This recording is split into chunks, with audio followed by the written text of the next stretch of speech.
ఈ ఢిల్లీలో ఊర కుక్కలు కనబడకుండా కొంటపోయి ఈ కుక్కల షెల్టర్లలో పెట్టాలని మొన్న తీర్పిచ్చే కదా పెద్ద కోర్టులు పైన పని దేశం అంతటా కుక్కల బాధ తీర్చే ఇక తీర్పిచ్చినట్టే అట్లనే కోతుల బాధ నుంచి కూడా విముక్తి కల్పిస్తే బాగుంటుందని కోరుకుంటున్నారట కోతుల బాధిత జనాలంతా ఇంటింటికి మర్చిపోయా అన్నట్టు ఊరూరికి కోతుల బాధనే ఉన్నది ఈ నడుమ ఏ ఊరికన్నా ఊరి ఇక చూడరాదు పెద్ద పెళ్లిల కోతుల రౌడీయిజం ఎట్లున్నదో.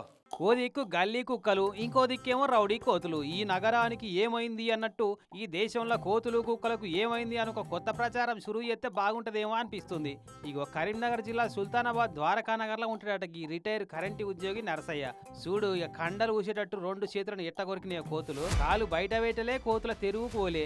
ఇంట్లో ఉండగానే లోపలికి వచ్చి మీద పడి కొరికినాయట. నయం ఇంకా టైంకు ఈయన కొడుకొచ్చి కట్టెబట్టుకొచ్చి గెదిమి కాపాడిండట గాని లేకపోతే కొరికి సంపేటి అనట కోతులు. ఇంట్లోకి వచ్చినాక ఆ లుంగి కట్టుకొని ఇటు బయటికి వెళ్తున్నా ఒక్కసారి పిడాత వచ్చి ఒకటి మీద పడ్డది.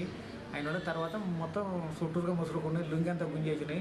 ఆ లుంగితోటి అటు ఇటు అనుట్లా మా పెద్ద కొడుకు గై పట్టుకొని వచ్చింది.